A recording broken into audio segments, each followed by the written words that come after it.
ஆராய்ச்சி செய்து இந்த உலகத்துல இந்த பிரபஞ்சத்திலிருந்து எடுத்த கர்மவினை தீர்க்கக்கூடிய மூல மந்திரம். நீங்க கோவில்ல போய் விளக்கேத்துறதா இருந்தா இந்த மந்திரத்தை ஒரு முறை சொல்லுங்க.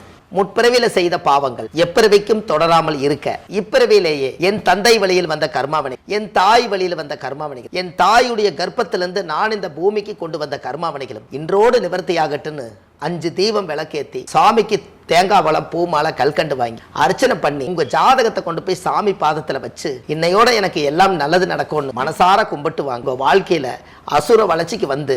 அனைவருக்கும் வணக்கம். பாரம்பரிய திருவள்ளுவர் குல வம்சம் பிரசன்ன ஜோதிடர் சுபமாரிமுத்து திருப்பூர்லேருந்து இந்த பதிவு உங்களுக்காக. விசாக நட்சத்திரத்தை பற்றி இன்னைக்கு கேட்குறீங்க என்னங்கம்மா? ரொம்ப சந்தோஷம். அதாவது இந்த விசாக நட்சத்திரம் வந்து இது 16வது நட்சத்திரம் இல்லைங்களா? ரொம்ப சந்தோஷம்.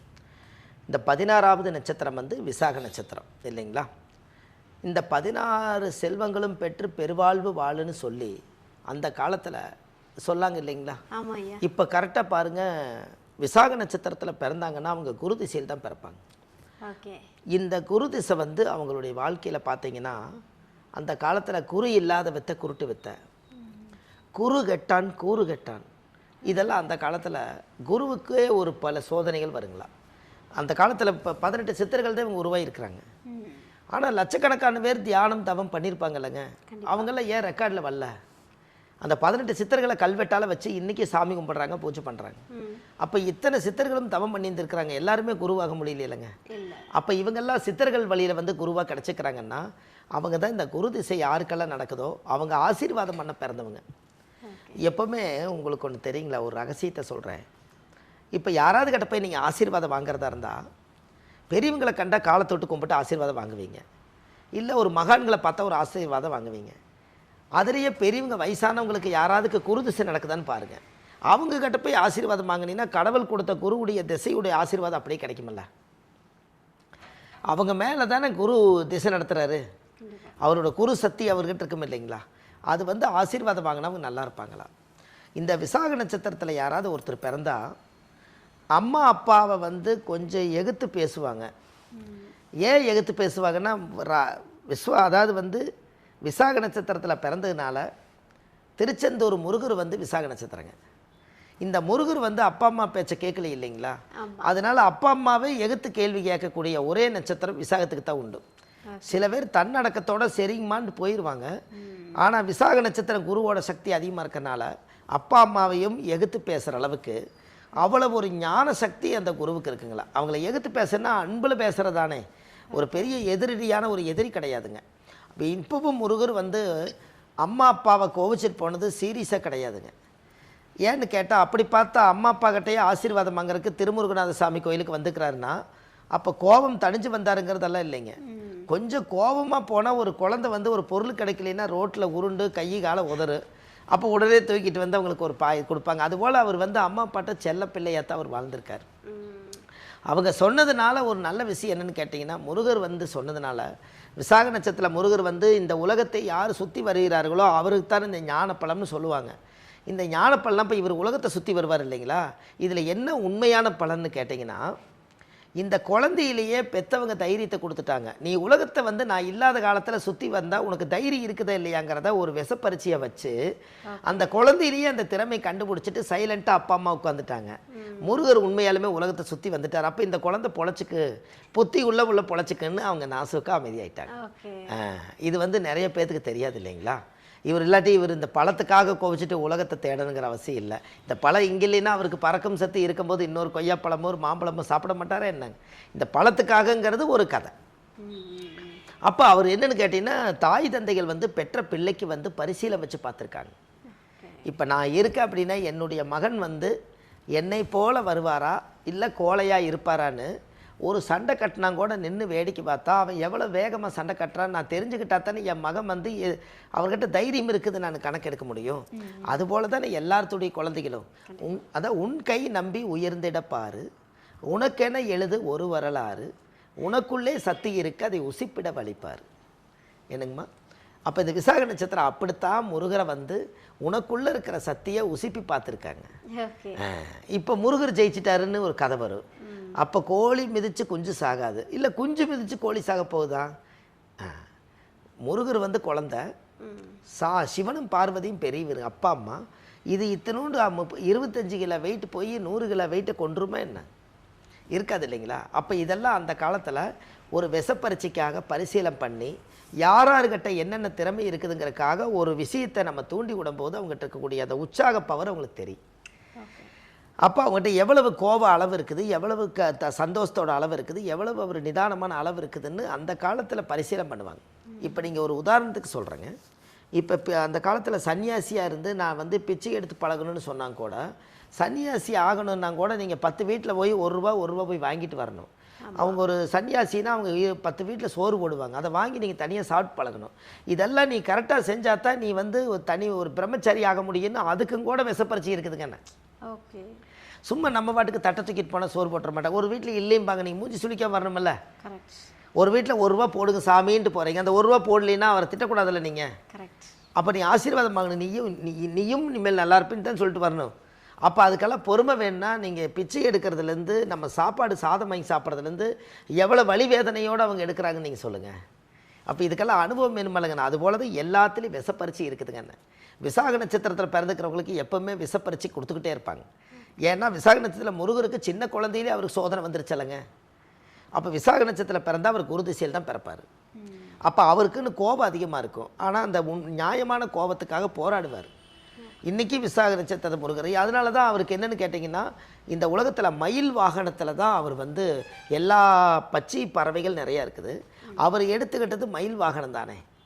மயில் வாகனம் தானே அவர் எடுத்துட்டார். அப்போ அந்த மயில் வாகனம்ங்கிறது என்னென்னு கேட்டிங்கன்னா, அன்னப்பறவையை விட மயில் வாகனத்துக்கு தேசிய பறவை அவங்களுக்கு மட்டும் அந்த பவர் அதிகமாக இருக்கிறனால தான், சைவ பறவையாக இருக்கிறனால தான் இன்றைக்கி பாருங்கள் அந்த மயில் வாகனம் வந்து மயிலுடைய அமைப்பு வச்சு பார்த்தா அந்த மயிலுக்கு மட்டும் ஒரு பெரிய ஐதீகம் என்னென்னு கேட்டிங்கன்னா, 1 கிலோமீட்டர் தூரத்துக்கு முன்னாடி ஒருத்தர் வர்றாங்கிறத அதனால சொல்ல முடியுங்களா. மயிலுக்கு மட்டும் அவ்வளோ பவர் இருக்குதுங்க. எந்த ஒரு வாளும் பின்னாடி வந்து கிடையாதுங்க. ரெக்கை தான் அவ்வளோ பெருசு வாள் இருக்குது. ஒரு கிட்டத்தட்ட ஒரு 10 கிலோ ரெக்கையை அப்படியே தலை விரித்து அப்படியே ஒரு தோகை விரித்து கொண்டு வருதுன்னா, அது கட்டக்கூடிய அந்த வீரிய சக்தியை பேக்கில் கொண்டு வந்து அப்படி விரித்து ஆடி காமிச்சிட்டு அமைதி ஆகுதுன்னா, அப்போ உண்மையாலுமே அதோட வீரிய சக்தியை வந்து அந்த தோகையில் பார்க்கலான்னு சொல்லுவாங்க. அதுதான் அதனால தான் விசாக நட்சத்திரக்காருக்கு அந்த தைரியம் வீரியம் என்றைக்கும் சாகும் வரை குறையாது. அதை அந்த காலத்தில் சொல்லி வச்சுருக்காங்க. அதனால தான் அந்த காலத்தில் பழமொழி சொல்லுவாங்க, மயில் ஆடுற மாதிரி வான்கோழி அடித்தான். என்னங்க, வான்கோழி வந்து வால் இவ்வளோ தானே இருக்குங்க, அதை ஆடுனா யாராவது பார்ப்பாங்களா? ஆனால் மயில் ஆடுனா நின்று பார்க்குறாங்கல்லங்க. அதனால தான் அந்த காலத்தில் வந்து மயில் ஆடுதேன்னு வான்கோழி ஆடிச்சான். அது ஆடுதுன்னு நான் ஆடி பார்க்கறேன்னு ஆடிச்சுங்களா? இதை பார்க்கல அதை பார்க்குறேன். அப்படி தான். அதனால தான் இன்னொருத்தரை பார்த்து நீ வாழாத, உன்னுடைய திறமை வச்சு வாழுங்கிறக்காக இந்த பழமொழி அனுப்பாங்கன்னு. மயில் ஆடுதேன்னு வான்கோழி ஆடிச்சான்னு. கரெக்டுங்களாம்மா? அப்போ அதனால தான் விசாக நட்சத்திரக்காரி யாரை பற்றி கண்டுக்க மாட்டாங்க பாருங்கள். அவங்களுக்கு ஸ்ட்ரெயிட் ஃபார்வேர்டு, நேராக தொழில், வாழ்க்கை, சந்தோஷம், நிம்மதி எல்லாம் நமக்குள்ளே தான் இருக்குதுன்ட்டு ஸ்ட்ரெயிட்டாக போய் இந்த விசாக நட்சத்திரக்காருக்கு அந்த உண்மையான அந்த உயிர் சக்தியை வச்சு அவங்க வாழுவாங்க. அந்த பவர் வந்து எப்போவுமே அவங்களுக்கு இருக்குது. அப்போ அந்த ஜாதகத்தில் வந்து அந்த கர்மாங்கிறது வந்து அனுபவிச்சுட்டு ஆகணுங்கிற ஒரு விதி இருந்தாலும் கூட பிறக்கும்போது குருதிசையில் பிறந்திருப்பாங்க. இப்போ குருதிசை 16 வருஷங்க. அதில் 8 வருஷம் செல்லாயிரும். தாயோட கர்ப்பத்தில் 8 வருஷம் போயிடும். மீதி 8 வருஷம் இருக்குங்க. இந்த 8 வருஷத்தில் குழந்தைக்கு 8 வயசுங்கும் போது கரெக்டாக பார்த்தீங்கன்னா குருதிசை முடிஞ்சிடும். சனி வந்து குருதிசை முடிஞ்சு சனி 19 வருஷங்க. 19 8 27 வயசு. அப்போது குரு முடிஞ்சு சனி திசை முடிஞ்சு புதன் திசையில் இவர் கல்யாணங்க. புதன் திசையில் இவங்களுக்கு கல்யாணம் நடத்துகிறோம். அது 17 வருஷங்க. அப்போது 9 8 17 17 17 34 34 வயசில் அவருக்கு வந்து குரு திசை முடிஞ்சு சனி முடிஞ்சு புதன் திசை முடிஞ்சிருது. அடுத்தது கேது திசை ஒரு 7 வருஷங்க. அப்போ 34 ஒரு 7 34 ப்ளஸ் ஒரு 7 41. இந்த 41 வயசு வரும்போது அவர் கேது திசை முடிஞ்சிருதுங்க. சுக்கர திசை வரும்போது அவருக்கு 20 வருஷங்க. 41 20 61. கரெக்டாக பாருங்கள், சுக்கர திசை 60 வயசு வரைக்கும் அவருக்கு ராஜயோகம். இந்த 60 வயசு அந்த சுக்கர திசை கரெக்டாக 40லேருந்து 20க்குள்ளே வரது பெரிய யோகங்க. ஏன்னா எல்லாத்துக்குமே சுக்கர திசை இளமையில் போயிடும். இப்போ எங்களுக்கெல்லாம் சுக்கர திசை சின்ன வயசில் போயிடுச்சுன்னா அந்த திசையோட சப்போர்ட் எல்லாம் போயிடும் இல்லைங்களா. ஆனால் 40 வயசில் ஒருத்தருக்கு கடைசியாக வந்துச்சுன்னா ஒரு தரமான வயசுங்க. 40 20 வயசு வரைக்கும் இளமை, 25 வயசு வரைக்கும் மெச்சூரிட்டி, 30 வயசுங்கும் போது ஒரு கல்யாணமான குடும்பஸ்தர், 30லேருந்து 40க்குள்ளே குடும்பத்தை தெரிஞ்சுட்டு இந்த குடும்பத்துக்கு தேவையான பொருளாதாரங்களையும் குழந்தைகளை படிக்க வைக்கிறதும் பொண்டாட்டிக்கு தேவையான நகை சேர்த்துறதும் வீடு வாசல் கட்டி வைக்கிறதும் சமுதாயத்துக்கு தேவையானதெல்லாம் பண்ணுறதுக்கு இந்த 40 வயசில் ஒரு தனி மனிதனாக இருந்து சமுதாயத்தில் ஒரு உயர்வான மனிதன். இந்த 40 வயசுலேருந்து 60 வயசுக்குள்ளே தான் அவர் வாழ்கிற வாழ்க்கையும் சந்தோஷமும் நிம்மதி எல்லாம் அதுக்குள்ளே தான் ஒளிஞ்சிருக்குது. அந்த ஒளிஞ்சிருக்கக்கூடிய இடத்துக்கு இந்த சுக்கிரதிசையுடைய பவர் கிடைச்சதுன்னா, செல்வம் ஒன்று வந்துச்சுன்னா, செல்வமும் புகழும் இருந்தால் இந்த உலகத்தில் எங்கே வேணால் வாழலான்னு சொல்லுவாங்க. இதை கொங்கண சித்தர் தான் தவம் பண்ணாருங்க. கொங்கண சித்தர் 18 சித்தரில் கொங்கண சித்தர் மட்டும்தான் ஊதியூரில் செல்வமும் புகழும் வேணும்னு சொல்லி 800 வருஷம் தவம் பண்ணிட்டு திருப்பதியில் போய் ஜீவசம்மதி ஆயிட்டார். இப்போ செல்வமும் புகழும் உள்ள சாமி எதுங்க? திருப்பதி. இப்போ யாரோட சக்தி எங்கே போய் உட்காந்துருக்குன்னு இப்போ தெரியுதுங்களா? அப்போ என்ன இந்த உலகத்துக்கு 800 வருஷம் செல்வம் வேணும் புகழ் வேணும்னு தவம் பண்ணாங்களோ, அந்த தவசக்தி எல்லாம் போய் அந்த மண்ணில் இறையருள் உட்காந்துங்காட்டி அந்த இறைவனுக்கும் அந்த கடவுளுக்கும் பொருத்தமாகி அந்த மண்ணே செல்வமும் புகழும் ஆயிடுச்சா இல்லைங்களா? அதுபோல் செல்வமும் புகழும் வேணும்னா இந்த இந்த கொங்கண சித்தரை தான் தவம் பண்ணார். இந்த 18 சித்தர்களுடைய வரிசையை உங்களுக்கு நான் ஒரு நாள் சொல்கிறேன். இந்த செல்வமும் புகழும் இருந்தேன்னா அப்போ 40 வயசுக்கு மேலே ஒரு மனிதனுக்கு செல்வமும் புகழும் இருந்துச்சுன்னா, நீங்கள் வாழ்கிறதே இந்த பணக்கார ஆகிட்டா நீங்கள் பணக்கார ஆனங்கிறத இந்த உலகத்துக்கு சொல்லணுமில்ல. நல்ல ஒரு கஷ்டப்பட்டவர் பணக்கார ஆகிட்டாருன்னா அது என்ன அந்த காலத்தில் அறிகுறி? பணமும் காரும் இருந்தால் பணக்காரு. ஓகே, என்னங்கம்மா? கால்நடையாக நடந்து போகிறவருக்கு அவர் கையில் பணம் இருக்குது, பணம் இருந்ததுனால கார் வாங்கினார், இல்லாட்டி அவர் கால்நடையாக தானே போயிருப்பார். அப்போ பணமும் காரும் சேர்ந்ததுனால பணக்காரு. அந்த காலத்திலேயே பணம் இருக்கிறவர் தான் கார் வாங்க முடியும், பணம் இல்லாதவர் வாங்க முடியுங்களா? அதனால அந்த காலத்தில் என்ன சொல்லி வச்சுட்டாங்க? பணக்காரன்னு சொல்லி வச்சுட்டாங்க. இவர் பணக்காரர் அப்படி வச்சுட்டாங்க இல்லைங்களா? அப்போ அந்த பணமும் காருங்கிறது பணக்காரர். இந்த சுக்கிர திசைக்கு பேர் தான் பணக்காரர். அதான் சுக்கிர திசை வந்தால் எனக்கு பணம் வருமானு கேட்குறாங்க இல்லைங்களா? அப்போ இவங்க சுக்கிர திசை வந்தால் பணமும் காரும் வாங்குவாங்கங்கிறது இதில் தானே தெரியுது. அப்போ 40 வயசுக்கு மேலே ஏப்பா நீ இவ்வளோ வசதியாக பிழைக்கிறாலும் ஒரு கார் வாங்கிக்கலாமலன்னு கேட்பாங்க. அதுக்கு செல்வம் வேணும் இல்லைங்களா? அப்போ செல்வத்தை தேடினா காரை வாங்கிடலாமல்ல.